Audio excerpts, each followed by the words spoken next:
A very good afternoon. Joining us for the second Wednesday of June. Time is really flying, and this lockdown, it seems like it just started the other day, but we've come such a long way. Joining me today is Shelley Mentor, and Shelley is a business coach, and also helps a lot of companies with their brains. It also helps a lot of entrepreneurs. I'm going to ask you to introduce yourself and also to take us through it as we go on today. Just a very welcome to everybody that's joining us. Please do go to the comment section and tell us where you're from. Are you from Johannesburg, Port Elizabeth, Cape Town? You know the drill, and we'd love to connect with you in terms of that. Just one thing, if my electricity does go out, we'll wait for my inverter to kick in. I decided to travel home today and do the live video from home rather than from the office. And literally 7 minutes before 3 o'clock, electricity goes out. And I said to Shelly, Holy moly, let's go with those words. Hey, Shelly, how are you? I'm well, Neil. I'm really well, thank you. How are you doing? Good. Just the unexpected. You know what? It's so funny. We are, I think, I want to say as South Africans, but I think as people of the world, we're really resilient. We bounce back. You can kind of you can plan as much as you can and as you want to, and be as prepared as absolutely possible, and then all of a sudden left field, boom, no electricity, and we make a plan. In South Africa we always say a boom maak 'n plan. Well, we make a plan because you can't let little bumps in the road sort of say, okay, well, we can't do this now. I mean, that would have been the easiest thing for you to kind of say, well, let's reschedule, but we've got everyone here, and you can't let people down, so we make a plan. That's what we've got to do. We definitely do. I was running around connecting everything and just making sure the inverter's on. And then you run back and the electricity's just come on again. So obviously it was just a blip. But you never know. You never honestly know. I can see joining us today as well is Kobie Potgieter. She's from Port Elizabeth. She's the queen of real estate with Remax there in the Port Elizabeth side. So very welcome to Kobie as well. And please do, guys, as you join, do comment in. I can see quite a few people are joining. Let me actually go and have a look. I can see Sandy Zudmil has joined us. Lugeli has joined us. Quite a few people joining us at the moment. Do comment on the side. Antonio also joining us. So I can see you there. You just need to comment. Let us know where you're from. Tell us where you're from. Let's have conversations. I think this is what it's about. It's about having conversations, and I suppose conversations they're two-way. It doesn't just, it's not a one-way dialogue. So yeah, tell us where you're from. It'll be exciting to see you. Definitely. So Shelley, tell us more about yourself. For someone that may not know anything about you, what do you do, where are you from, and so forth? Okay, so a little bit about Shell. I am originally born and bred in Durban. I'm a KZN girl, but I live in Jersey. Funny story though, PE is it's a city that is incredibly close to my heart. I always said it was one of the favorite cities that I toured to when I was doing my tours through South Africa last year. It was just, and I think you and I had the conversation, everyone down in PE, so friendly down there. So it's great to see people from PE tuning in. In fact, I'm actually on Bay FM on a weekly slot now with them on 4 o'clock on a Wednesday, also PE. So I think sometimes you're sort of drawn to a specific area, so great to see the PE people on here. And so I live in Joburg. I do a lot of traveling. I'm a business owner. I'm a business and brand turnaround specialist. It is my passion. I've been involved with it for over a decade in my own businesses. I'm a celebrity interviewer. I'm a speaker. And I'm also a global business coach. So I've got a lot that keeps me busy, but I think that's part of, you yourself, Neil, what it's like. You running multiple businesses, different industries, juggling different goals. And, someone said to me the other day, Shell, what is your hobby? Like, what do you do? Because you're always so busy. And I said, business is my hobby. I love business. I love finding out about business, what makes business tick, what makes people tick. And, some people have different hobbies. Business is my hobby. So that's a little bit about me, where I am. Obviously, right now, not doing any traveling, not doing any touring. But we pivot, we adjust. That's where we found ourselves. I know we're in South Africa here, we're in stage 3. From my perspective, from the eventing side, it doesn't open up anything right now. So this is the new normal of eventing, which is fantastic. And again, we adjust, we pivot, we have to redirect our energy. You want different outcomes, change your energies and your inputs. Definitely, I completely agree. And with regards to traveling, I have my first flight next week, Wednesday, which in SA, I'm actually excited just to fly. Like excited to get in the plane, but you're going to be all covered up. All covered up. But Shelley, so I'm going to Durban. The flight's at 6:00, and I have to be there 2 hours beforehand, which means I have to be there at 4:00 in the morning because you have to go through all the checks now and the sanitizing. Wow. So I have to be there at 4, which means I'll have to leave my house 3:20 to get there, get parking, and get there in time. So it's going to be an early morning. A very early morning and a very long day by the sounds of it. You might as well get a hotel room by the airport. You can just roll out of bed. Yeah, I'm telling you, I was thinking about just driving up, and then I looked at the 6 hours. I was like, I'll just fly, just get it over and done with as well. Shelley, just before we start, can you guess where we met? Where we met? Yes. Well, I know we had a conversation at the beginning of lockdown. Mm-hmm. We actually met last year. I can't remember the month, but I think it was August or September at the JT Fox conference close to the airport. You were a speaker there, and I didn't mention this to you before, but I thought I'll bring it up today. I actually remembered you because you made such a impact there in terms of the way you dressed and the way you looked.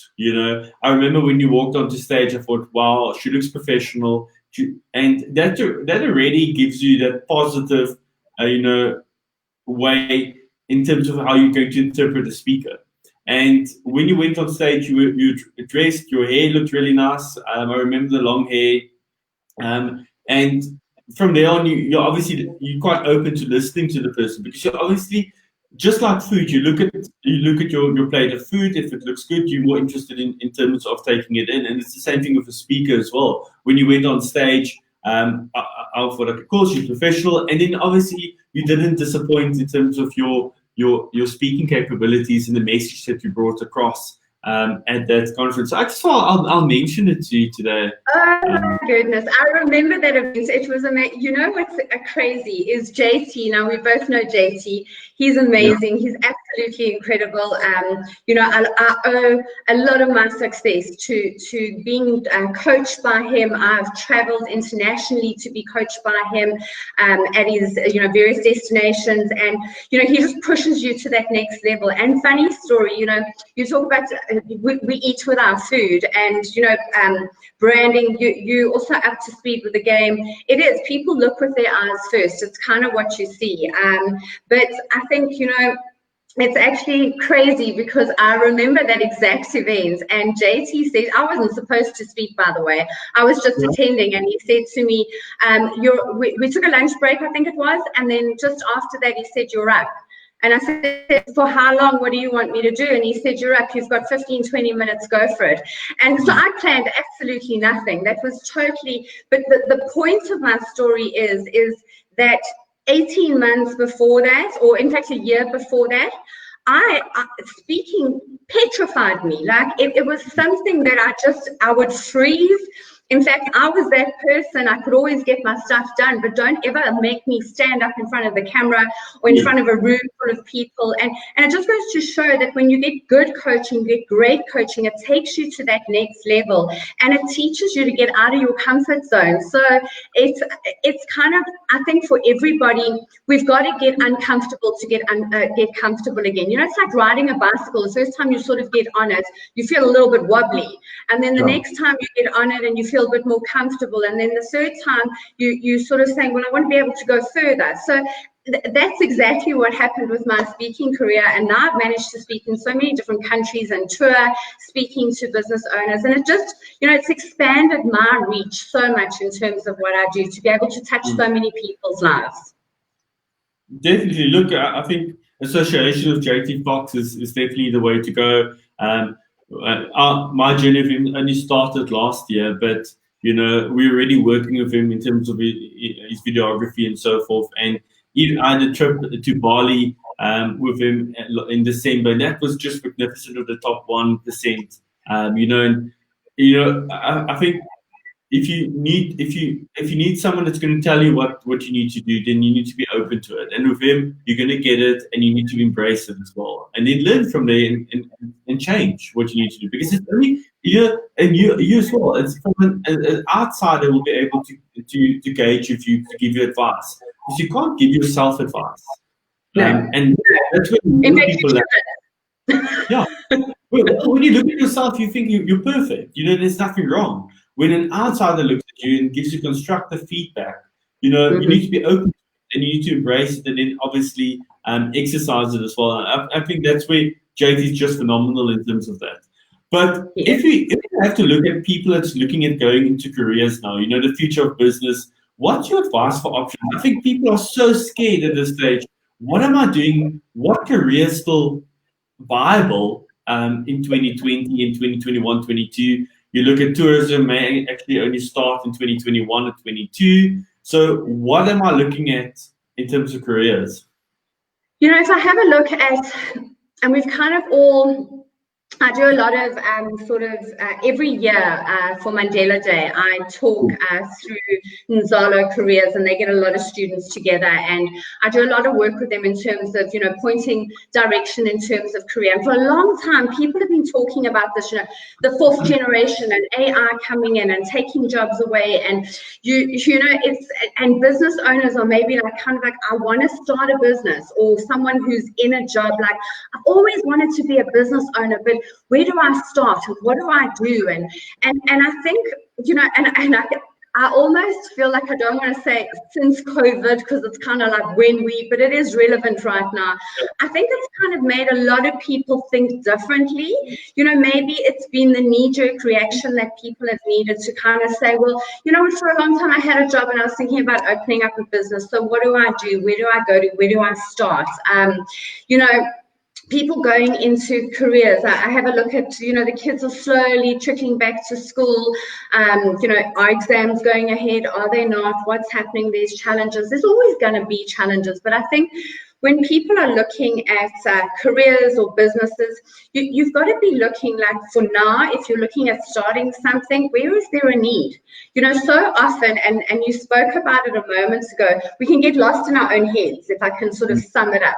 We kind of like look and go, that's a great idea, wow, no one's ever thought of that. And up until a few weeks ago, we sort of could have said, well, there hasn't been people being put into space, but now that's happened as well. So, so there's never going to be something that's generally never something that someone has not already done. But when assessing the market and when having a look, you've got to look at where is the biggest need? Where do people have a need for things? Because if people have a need for what you are, your service or your product, and the bigger the need and the bigger the problem that you're solving, the more profitable your business is going to be.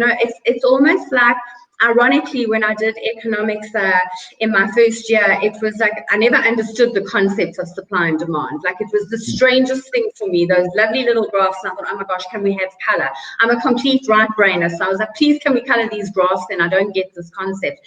But the reality is, it's supply and demand, need, want, desire. What sort of gap are you plugging? What hole are you plugging in the marketplace? And the bigger the hole that you're plugging, the more profitable it's going to be. Everybody's kind of talking about shift online, and everyone goes, well, that's a great idea, but how? Where do I start? What do I do? And then enter marketing and funnels and all the rest of those good things. But I think it's about sort of focusing on where is the biggest need and where can you add value? Because the more value that you add to your customers, the bigger your base is going to grow. Do you have a customer who kind of buys something just for like once off and never comes back? Because That's not really building a sustainable business model. You want customers who keep coming back to you, that you're able to put something in place that's going to service their need, that's going to be relevant, and it's going to put you ahead of the competitors. You know, if you're looking at one little idea that kind of says, this is it, nobody's done it, very seldom does it exist. You know, so it's about how can you service the needs of your clients, how big is the demand, what are you able to take to market, and you know, how seamlessly can you do it, you know, with the lowest possible investment, the lowest amount of money. You know, people don't have the disposable income that they maybe had years ago or just before COVID, so every decision matters. You know, you can't just kind of go, well, I'll try this, oh, that didn't work, I'll try this. I have a different concept that says test it.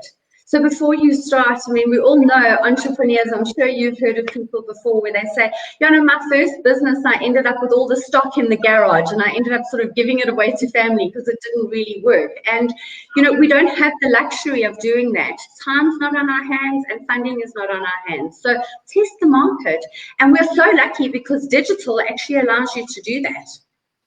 Definitely, you know, I think it's the way to change. And what you say is a lot of people don't know how to gauge on digital, and they also don't understand how it works, you know, and what platforms I should be on and so forth. That's what we constantly see. Just some more people joining here, Shelley, is Christine saying good afternoon, also from Remax Independent Property Support, Elizabeth. Warren saying good afternoon, Neil and Shelley, listening from PE. So you've got quite a few people from PE. Jackie Burta also saying, hey, Neil and Shelley. Belinda saying, gosh, Shelley, your excitement is infectious. And Lynn saying, absolutely fine and follow the gap. Guys, this is an open communication, so please provide your feedback to myself and Shelley as well as we go on this afternoon. Then you also, for example, you look at, you've built quite a few brands in the last decade. How do I build a brand for those people that don't know how to build a brand specifically? Because, you know, there was a guy that was quite open about it a few years ago that said brands belong on shelves in shops. And yeah, so if I make that say, okay, who is that? Not me. I obviously didn't agree with it, but what would you say with regards to that and how do you build brands?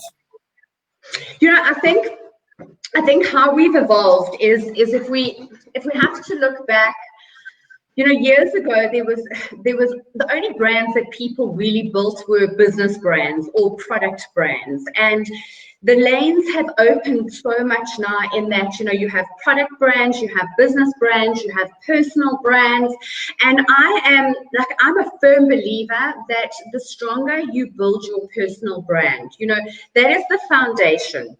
And having a look at how do you do it? It's like building any brand. It's like building any business. It's like baking a cake. There's a recipe. There's a formula. It's about cracking the code. And I think it's about actually taking it and having a look. You know, for instance, how you build your brand. You know, when I did my tour last year, I spoke a lot about this in terms of when we go out there, brand building is no longer just the kind of like put on billboards and I had a good experience, or it's all online. It's all digital. So your brand online is exactly, everybody around the world is having a conversation about you when you're not in the room to fend for yourself. So when you build a brand, it doesn't matter what it is, build it with that saying, I am not there to kind of, you know, sometimes people can say, yeah, but think about this, or yeah, but let me show you that, or you're not there. So when you build a brand, you've got to build it with authenticity. You've got to build it with purpose. You know, you've got to, a lot of people think that just, you know, building a brand is about just posting on social media. That's part of it, yes. I mean, your social media platforms are, you know, that's where a lot of people go look for you or go look about you. And let's be honest, nobody's ever going looking for the good stuff, you know. For some reason, people always going to go see, oh, what can I find out, or what's this, or so whatever you're putting out there relative to even commenting on somebody else's posts, you know, don't get into politics, don't get into religion, don't get into race, don't get into gender, you know, leave that stuff away. It's your opinion, it's not your facts. So build it authentically, be consistent with your message. Make sure, you know, a lot of people years ago, the then of business and the now is, people used to think, well, having a logo means I've got a brand. And I always talk about the fact that it doesn't matter what your logo is until you're successful. You know, it could be a little square with the dots in 3 different colors, 4 different Pantones, whatever. The logo doesn't matter. Look at every successful, big Fortune 500 company. The logo is not where they start. They have a logo, and that's why they reinvent their logo. So you've got to move away from saying, it's my corporate look. Yes, it's your corporate look. Yes, it's your style. Yes, it's what you conform to. You know, if you're a fun brand, then everything's got to align with that. If you're a professional brand, everything needs to align with that. And you've got to be able to walk your talk. You know, if you're putting stuff out there, it's got to be real. You know, like we're having this real conversation right now. It's got to be real. It's got to be who you are, what you're about, what you're standing for. And it's, you know what, it's a bit of a cliche where they say it can take a lifetime to build a brand and one bad moment to destroy it. But it's true. You've got to be so careful what you're posting. And here's the thing as well is the more successful you become and the bigger your brand gets, people are always looking for an opportunity to bring you down. You know, there's a reason why people who are below you on the ladder are not above you. It's because they're spending all their time and energy pulling to try and get the others at the top down. And so you've got to be careful. You've got to build it in the right way, in the right fashion, in the right manner, and make sure it aligns with your objectives. Know why you're building it. You know, if you're a foodie and a chef, sure, post your stuff on food. But if you're not, why are you posting on your dinner? You know, something that I always say, and I do it whenever I do talks. Now, I coach both men and women, but sometimes I just have women in the room and I say, ladies, you've got to stop posting about your kids. Their success doesn't make you a better person. You know, stop bragging out there. So everything that you're doing, everything that you do on your digital platforms, it really is your voice when you're not in the room to talk for yourself. So what is your voice saying about you? You've got to think about it that way. And also, I think a lot of people don't realize that your personal brand and your business brand is connected. You know, I think a lot of times you see on business pages, especially with small businesses, like all perfect, like nothing's wrong. Then you go to the owner's page, my personal page, and it's like the total opposite. And you almost feel it's disingenuous. Yes, exactly. And you know what we all go to search when, you know, like if you're looking for a meeting with someone, or you're trying to get a foot in the door to do a transaction, or, you know, you're trying to move forward, people go check you out. So they go Google you, or they go on social media sites, and what you portray in the boardroom, it should be consistent right throughout. You make such a valid point, because sometimes you think, wow, okay, let me have a look, let me investigate further. I mean, an example. So we were looking for an au pair a few years back, and I can't tell you how many people applied for the position, and I didn't even interview them because of what I found on social media. Now, they may have been fantastic people. They may have been wonderful to look after children. But what I saw on social media, I was like, whoa, what kind of mom would you be asking someone like that to look after your child? So in the same vein, that's what happens to you in business as well. People are looking to see what they can find out about you. So it has to be congruent with everything you're putting out there. Definitely, because that's what I do. Before I go in for a meeting with a potential client, I would always go and research them on their LinkedIn and Facebook and see what I can find and see what they like. But I also do the same thing when we have suppliers. And I'm going to be working closely or even hiring people. When we hire people, I love looking at their social media to see what am I dealing with.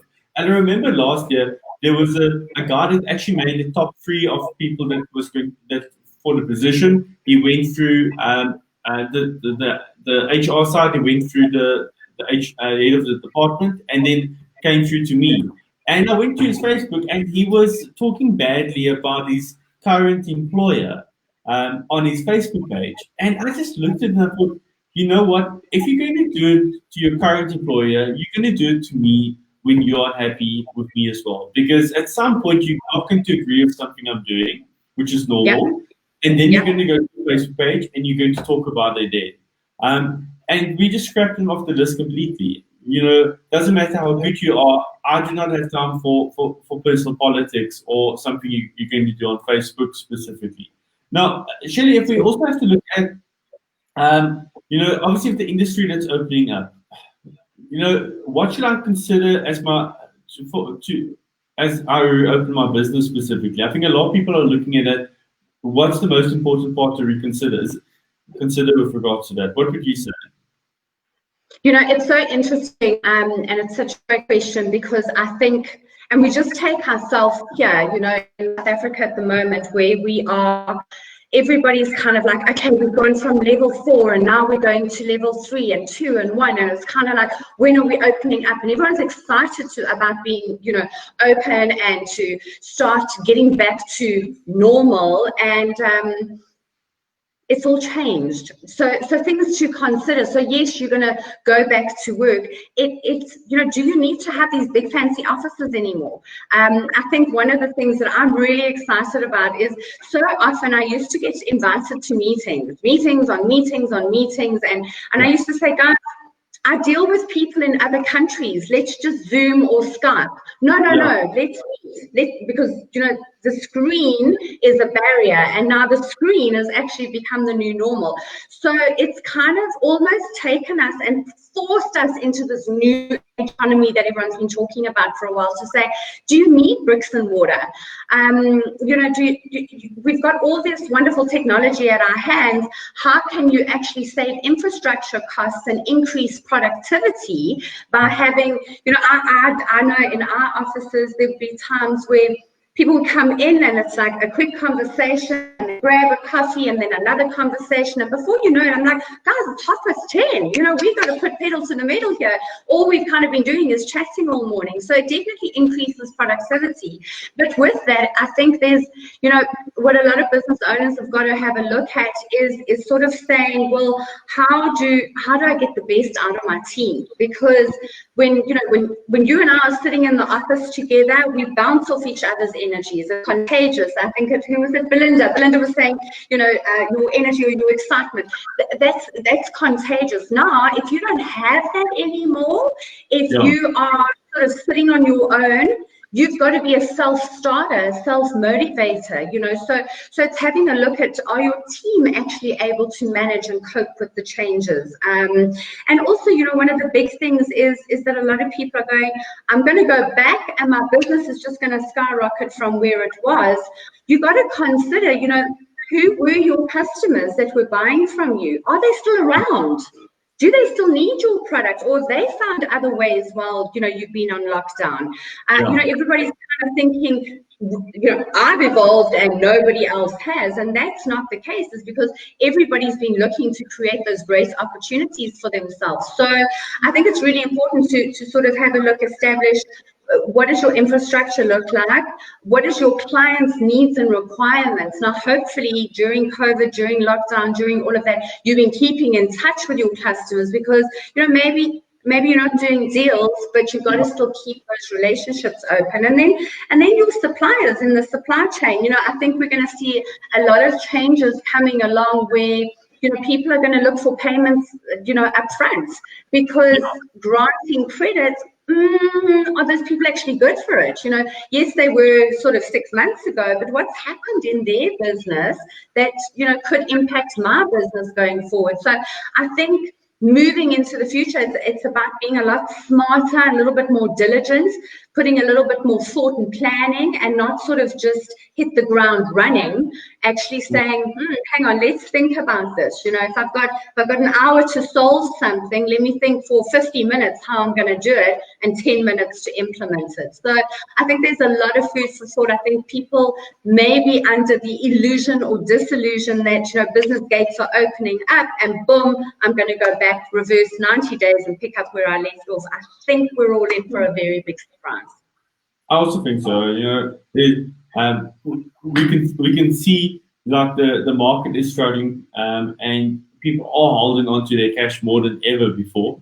And I actually liked it as, I wouldn't say I liked the COVID-19 as happened, but in some positive things that you can take away from the lockdown is realizing that we can work away from the office.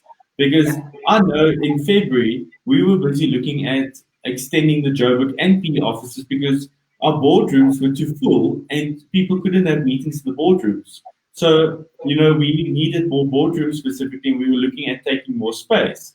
And now after all of this, I go, well, we don't need more boardrooms because we can have all the Zoom meetings. Our clients quickly adjusted to having Zoom meetings, and you can obviously continue. You don't have to, like, especially in Joburg, when you drive, you cannot have a lot of meetings in one day. It's maximum 2-3 meetings because of traffic. Max 3 if they're right next door to one another. Otherwise, you sit in traffic all day. And, For sure. I think this is why the Zoom is so nice because we're now so productive. You have your meeting, you finish it off in an hour, 2 hours, and then you're open. You don't have to get into a car, drive an hour and a half to somewhere and be stuck there. But Shelley, one thing that you must also probably get is a lot of people probably look at you and your business and go, it must have been easy. It's easy to start a business. I get it a lot as well. It must have been easy to start Oracle Media and get clients and so forth. What has been your most difficult challenges that you've experienced through building your business? And you make a valid point, and it's always interesting because I think people like you and I, we always make it look easier because of what we've put in and where we're at now. I think, as you're going through the process and as you are building a business, I've done creating a brand from absolute scratch, nothing, like hardcore, raw startup stuff. And, in the first year, I managed to do the biggest deal that the country had at that stage. So I've gone from absolutely having no business in place. And I've also done the flip side of it, where I've bought businesses and I've taken a look at them and gone, okay, a few tweaks, molds, adjust, do things here, and we can turn this business around. And we have. But I think one of the biggest things learning along the way is not to be such a perfectionist. JT, in fact, always says version 1 is better than version none. So just get it done. And I think that, it's a really valuable lesson is that so many people wait for perfection. I can't launch this now because it's not perfect. I can't do this now because it's not perfect. Now, there is a difference and there's a fine line between saying, well, it doesn't have to be perfect, but it still has to be professional. Do you know what I'm saying? And I think because I came from, I spent also over a decade in a very big corporate banking structure where everything was, very like this, that I kind of took that mindset into establishing my own businesses. So I think I was often maybe harder on myself and harder on my team than what I needed to be. And I am a self-starter and I do set very high standards for everybody because I expect them of myself. And I think sometimes we expect the people that we're surrounded by are exactly the same and they're not. So that was a very big learning for me. And the other thing was choosing the right people to have in your team. So often we may like someone, but they're not the right person. We've all heard the saying, square peg, round hole. It will never fit. Understanding what does the job entail and what kind of person do I need for that job? You wouldn't put an accountant in a creative position, for instance, although some accountants can get pretty creative with numbers, but that's kind of as far as it goes. It really is about understanding what do I need that person to be able to do in the role. So very big learning for me along my journey as well. And I think there's benefits to getting that formula right because everybody wants to succeed in one way or another. And people who are square peg round hole, they're never going to reach that level of success. So not only are you doing yourself, the business, your clients an injustice, you're doing them an injustice as well. So that was a very big learning for me as well. So absolutely not being so hard on yourself, not aiming for perfection every single time, and having the right team around you. No, look, that's so important, especially the team, because collectively you get to the end result. Now, if the end result is obviously going to be success for people, what does it actually take to achieve that? I'm going to say a lot of patience on some days, but I think, you know, if you're looking at getting people to, so here's the thing. Yeah. I mean, you know, starting out, what it takes you to kind of do your first deal when you're just starting out, to get to your first 100,000, to your first million, first 10 million, first 100 million. It takes a different strategy. And part of that difference in strategy along the way is how much you're involved as the business owner and at what level. So when you start out as the business owner, sure, you know, there's a lot that you do yourself. Okay, which I think is actually, it's a little crazy, because if you focused your time and energy on getting those clients in, then you grow your business far faster. But you know, if you have to have a look at it, there's only 24 hours in a day. So having the right team on board who share that vision, who are, you know, they are self-starters. You know, they always talk about your A, B, C, D players in your organization. And A players, they get on with it, they get the job done, you never have to ask them twice. B players, you got to hold their hand a little bit, but they will deliver. C players, that's pretty borderline. And if you've got a D player in your organization, it's not a great situation. And not everybody is going to stay for the journey. It's okay for passengers to get off the bus, because at the end of the day, business is about profit. So you want people in your organization who are driven by the same success values that you are. And it's not just money. You know, I've also learned that money is a temporary motivator. So, you know, you think by sort of adding an extra or growing your salary bill, it makes the difference. It doesn't. It's a temporary motivator, because once it's spent, they've forgotten the euphoria. So it's about placing the right incentives, but often, you know, you don't have to place those incentives in place if you've got the right people. So shared value, common vision, same work ethic, you know, it definitely goes a long way to making a big difference, because you need your team. Yeah, no, completely. I see Belinda also saying here, the right team is what gets you to the top at the end, which is important. Now, we're also looking, especially now during COVID-19, how important is innovation and automation in building a business? You know, I'd have to say it's critical. And I just want to, like, for me, not for me, I just want to explain the difference between. So innovation is your business and your products or your solutions, or you continuously innovating to make them better. Think of the Samsung phone or the iPhone. They're always looking at, you know, better memory, speed, cameras. That's what you need to be innovating with your business. Now, for that to innovate, it's hearing what your customers need.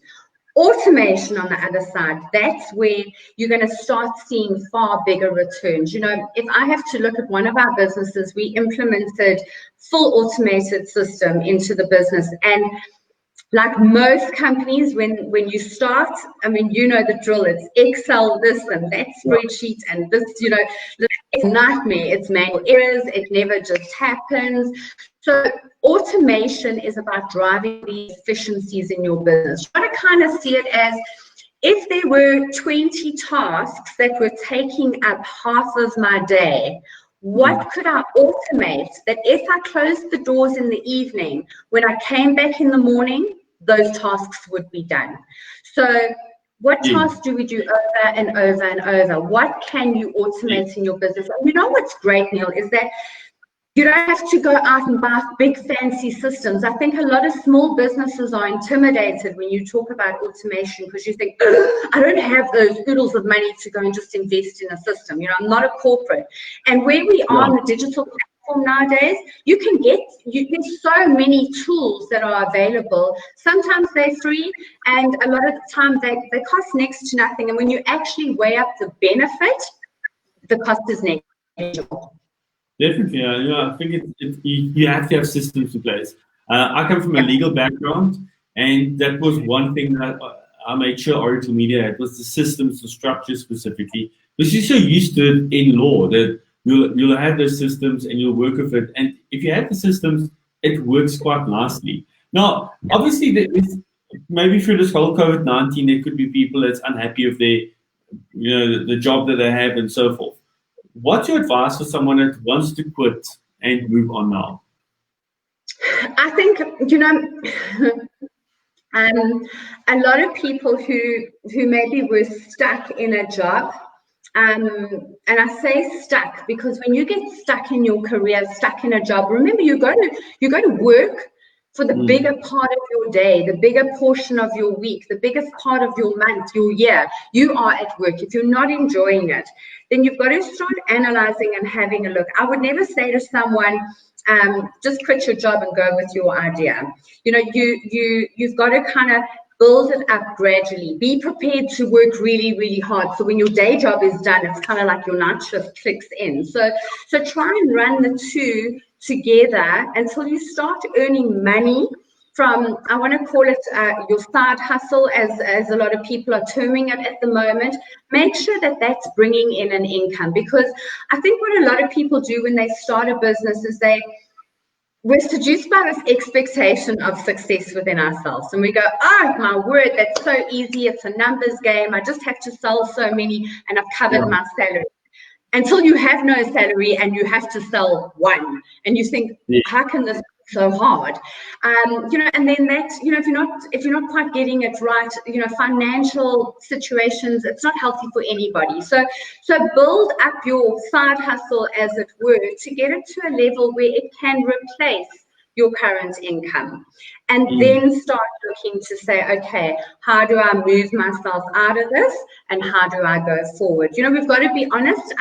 There's a lot of people, and it's very sad, but that are not going to go back to jobs. You know, I saw when level 3 opened up, I saw a lot of posts, oh my gosh, went back to work and I don't have a job anymore. So some people have been forced into that. So you don't have the luxury of building it up. But, you know, what I would say is bounce off people who are more successful than you. Don't sort of live in your head, and also don't go to your family for advice when starting a business. And a lot of people say, well, why would I not do that? And here's the thing, is your family love you too much. So they're not going to let you take risk. And there's a certain amount of risk that any business owner has to take before you start becoming successful. So get in touch with people who are more successful than you are, bounce your ideas off them, and, you know, make that side hustle, your second hustle, become your first, and then it's your thing that you go out there and achieve on. Oh, awesome. Well, Shelley, before we get to your final thoughts specifically, if you'd like to leave us, just those who's joining us, don't forget next week, Wednesday, we're live here at 3 o'clock with Kevin McClachlan. He's an influencer on social media, and he's going to be talking about being an influencer on Instagram and what it takes, and what are the things you need to look at if you want to use an influencer. And don't forget, the last Wednesday of this month, we'll have Dr. Beulah van der Westhuizen. She's got an online school, and she's also got a non-online school, if you want to call it that, in Cape Town and in Pretoria, that she's going to be talking about education, taking education online with kids. And that's going to be quite interesting. So every Wednesday right here at 3 o'clock, and we'll be continuing in July as well with quite a few speakers that will be joining us as well. So every Wednesday right here on Oracle Media at 3 o'clock, we'll have a speaker, which is quite exciting. Before we finish off, and I ask Shelley for her final thoughts, those just joining us in the moment, I want to know what you're taking away from this. I can see Elaine's joining us, Jackie's joining us, Ross, Blake, quite a few people joining us. I want to know, what are you taking away from what Shelley discussed today? So do go to the comment side. Tell us what you're taking away. You keep it nice and short. I'd like to see it. You've got 2 minutes to comment and tell us what you're taking away from that today. And I want to see everybody, including Elaine, commenting on the comment section, telling us what you're taking away. So Shelley, final thoughts from yourself. I know you're busy with quite a few things, and maybe before you get to your final thoughts, just tell us about the women summit that you're busy with. Oh, fantastic. Yes. Before I get to that, great topics that you guys have got coming up. I think, you know, what you're doing at the moment is just adding so much value to so many people. So big up, well done. That's fantastic. I think it's a great initiative, and definitely, you know, enriching a lot of people with knowledge, and how we learn is how we grow. So well done to you and the team that are putting this together. I think it's a great platform, and I'm most appreciative that I'm here on your platform with you, having this conversation with you today. So thank you for that. Appreciate it. I think just maybe in terms of the summit, we did the Real Entrepreneur or the Real Lady Summit this weekend. It's run by the Real Entrepreneur, Brian Walsh. He is renowned in the speaking industry for putting on incredible events. He had some of the, he had, I think 17 of us, 17 leading speakers in different industries and fields. So I was on that this weekend, which was absolutely phenomenal. I did a talk there. So normally you'd have to get out there, get, to where a place like you and I met. We did it all virtually and online, which was great. And tonight I'm picking up on it again for 2 hours.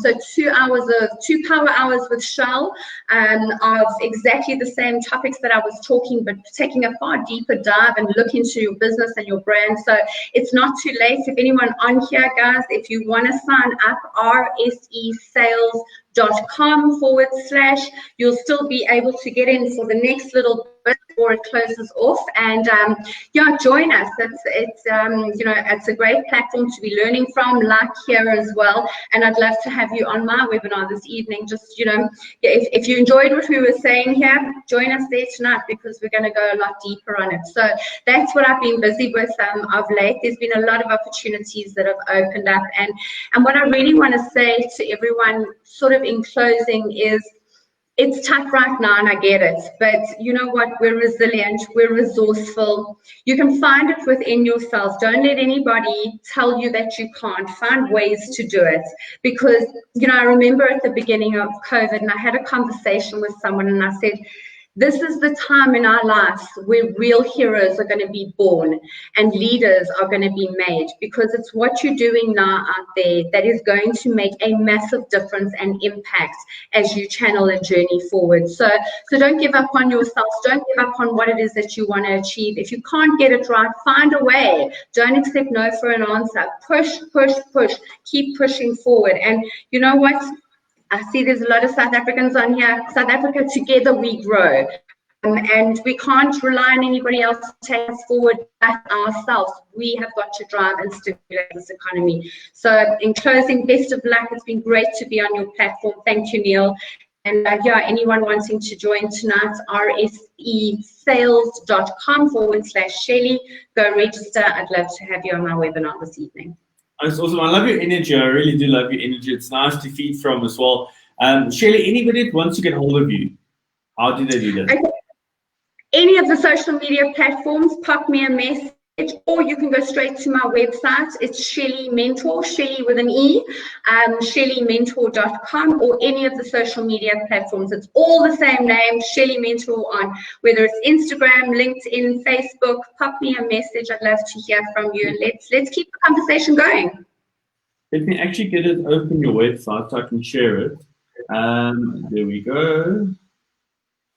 And I'll also share the link for you. There we go.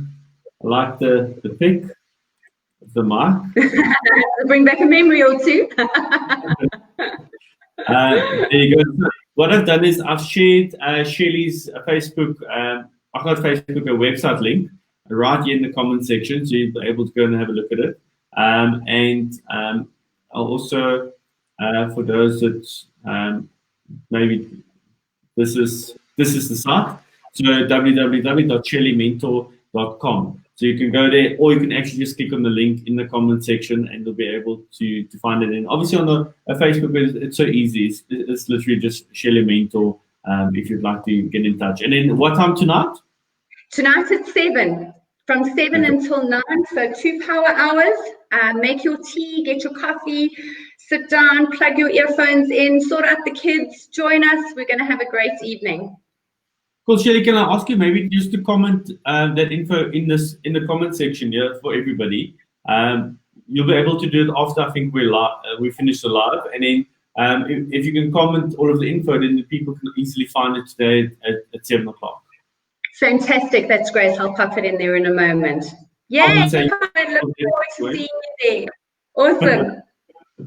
Cool. So, Shelley, you must have a good day. Thanks so much for joining, and I'll touch base with you a little bit later. I look forward to it. Thank you, Neil. Chat soon.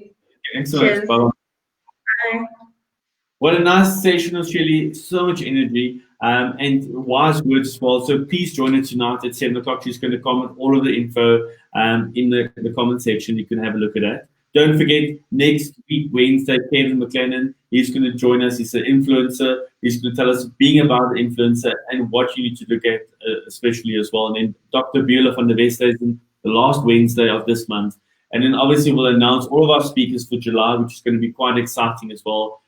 Do not forget about it. Every single Wednesday, right here on Oracle Media, in conversation with. And we ask you to join us for that half an hour, 40 minutes that we live. Give us your feedback and obviously interact. And do share the live videos, please. So while some of you are still live at the moment, please click on share and share the live video so that a few more people can see it and join and maybe watch what message Shelley had for us a little bit later on.